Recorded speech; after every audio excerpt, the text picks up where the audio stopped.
En esta sección vamos a estudiar la fuerza magnética sobre un alambre recto con corriente.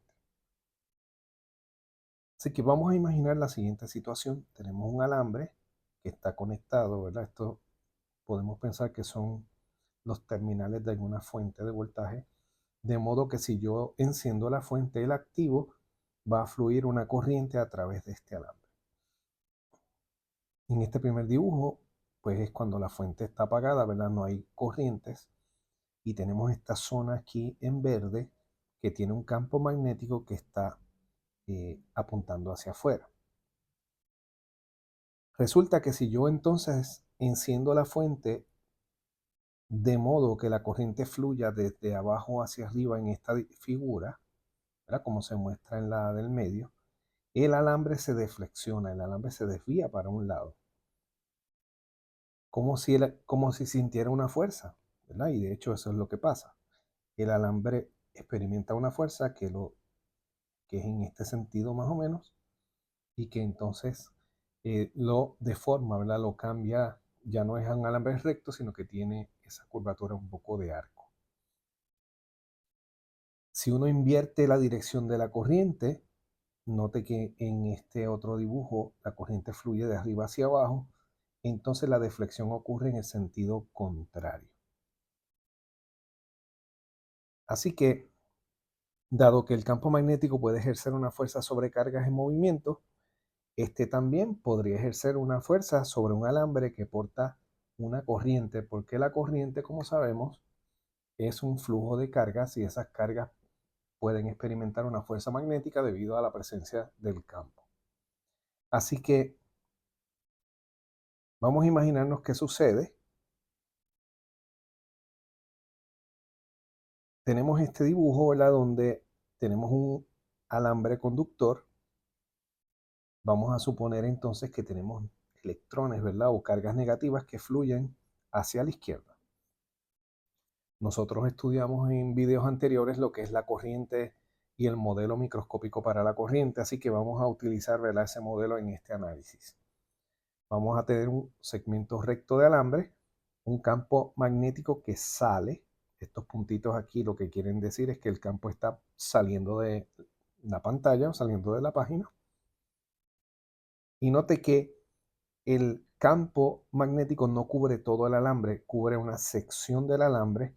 La longitud de alambre que está dentro del campo le vamos a llamar L.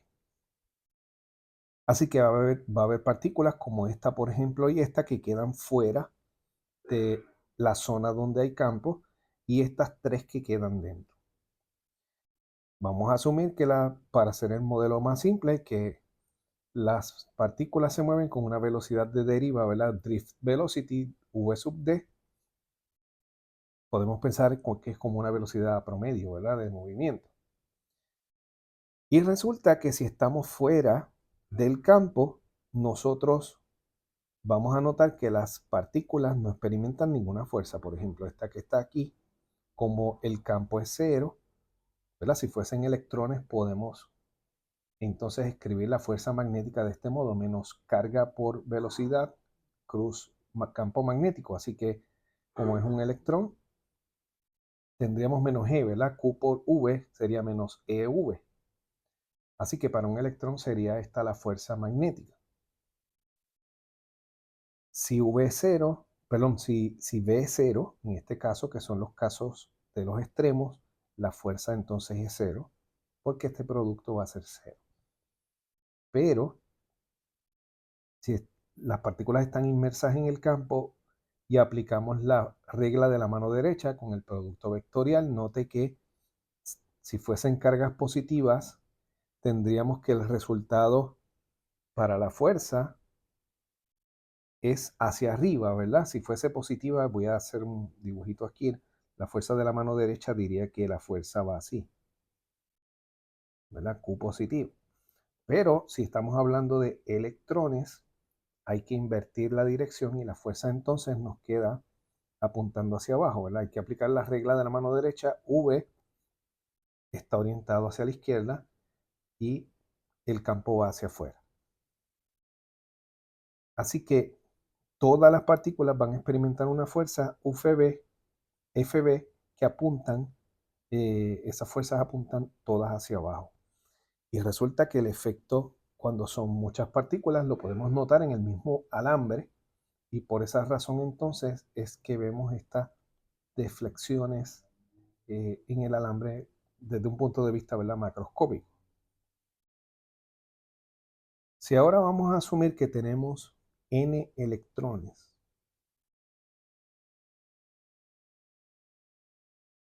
¿verdad? Para n electrones, la fuerza total de ese grupo de electrones sería menos n por e, que es la carga, ¿verdad?, de todos los electrones, por v sub b, v sub d, producto vectorial con el campo. Note que vamos a tener una serie de términos que al sumarse van a ser n de ellos, todos idénticos, por lo tanto es lo mismo que multiplicar n por la fuerza que experimenta uno de ellos. Si ahora consideramos lo siguiente, que el número de electrones lo podemos escribir de este modo, como n minúscula por v, donde n minúscula, repasamos que esta es la densidad de carga, densidad de cargas, y v, por lo tanto, es el volumen que contiene esas cargas. Podemos escribir n mayúscula, el número de electrones, al número de partículas, como n minúscula por v. Y si tenemos un volumen como el que se muestra en el dibujo, ¿verdad?, que está arriba, como esto, pues vamos a tener que v lo podemos escribir como el área por la longitud, ¿verdad? Esto sería el área eficaz, ¿verdad?, el área por donde efectivamente pueden pasar las partículas, y L es la longitud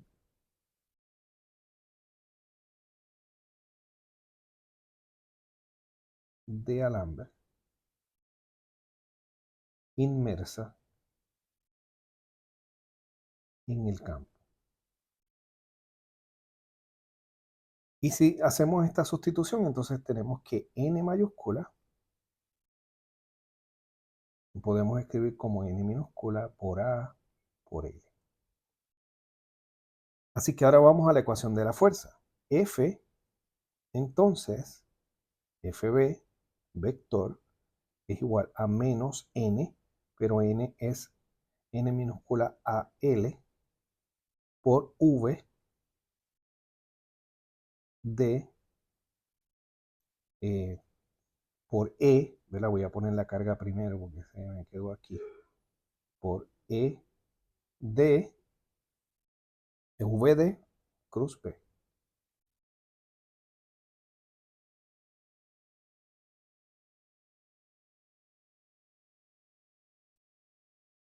Y entonces podemos hacer lo siguiente, podemos identificar, ¿verdad?, menos NE a VD, esto sería lo que es la corriente, ¿verdad? Lo que es la corriente en el alambre según el modelo microscópico que vimos en los videos anteriores. Así que yo podría escribir esta parte, ¿verdad? Asumir la magnitud de un vector, ¿verdad?, que tenga esta cantidad que va a estar asociado ahí, y voy a definir V unitario que va a tener la dirección de la corriente.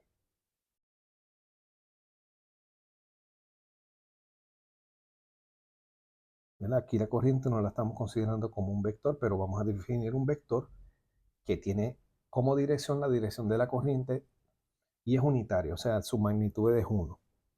Y si yo hago eso, entonces puedo escribir FB del siguiente modo. Podemos escribirlo como IV unitario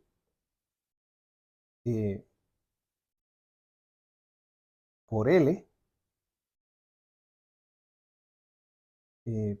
producto vectorial con B.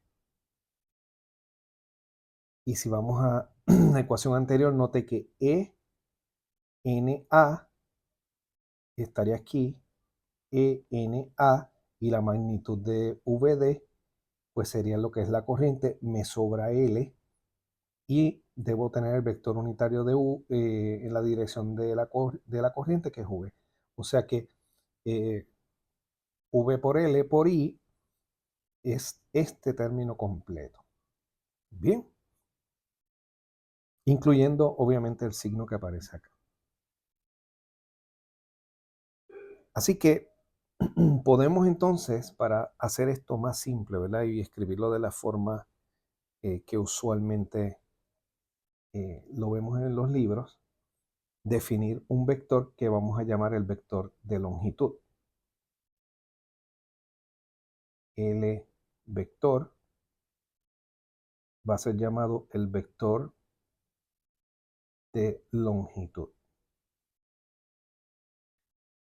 Y obviamente sabemos que la longitud es un escalar, pero aquí no estamos hablando de una cantidad física como tal, sino de una construcción matemática que nos va a, hasta cierto punto, simplificar un poco el estudio que estamos haciendo. Así que no lo vea como que la longitud es un vector, sino que este vector toma en cuenta la longitud. ¿Y cómo lo vamos a definir? De este modo. L vector va a contener elementos de la longitud, pero elementos de la corriente. De la longitud tiene cuán largo es el segmento de alambre dentro del campo, que es L, y la dirección del vector está dado por V unitario.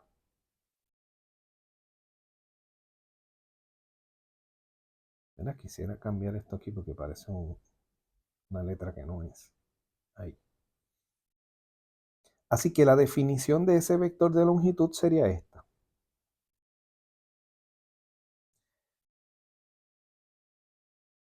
Y es un artificio matemático para entonces, vamos a mover esto aquí un momentito, para escribir F. Y FB, utilizando esta nomenclatura, ¿verdad? Esta definición, lo podemos escribir como I por L, producto vectorial con B. Y esta sería la fuerza que experimenta un alambre recto cuando está inmersa en un campo. Bien, en esta figura podemos ver cómo sería el vector de fuerza. Si tenemos la dirección de la corriente según ilustrada, ¿verdad? A lo largo del alambre iría como aquí hacia abajo. L, note que se dibuja siempre la dirección de la corriente, o sea que iría en este sentido. Y si tenemos el campo, pues el producto de L con B nos daría la fuerza, ¿verdad? Y sabemos de lo que hemos mencionado anteriormente que esa fuerza es tanto perpendicular a L como perpendicular a B. Bien. Y es para escribir, digamos, una expresión que se parezca a la de la partícula cargada. ¿Verdad? La partícula cargada era QV cross B, pues aquí es IL cross B. ¿Verdad? Y usamos la matemática y la regla de la mano derecha como la usamos para el caso de la partícula. Así que con esta ecuación vemos entonces que podemos sacar la magnitud de ese vector, FB. Como es un producto vectorial, vamos a tener I por la magnitud del vector L, que es L escalar, por B, por el seno, en este caso le hemos llamado phi, que es el ángulo entre L y B, ¿verdad? Como se muestra aquí en la figura. Esa sería la magnitud. La dirección, como es un producto escalar, pues usamos la regla de la mano derecha como la hemos discutido en los casos anteriores.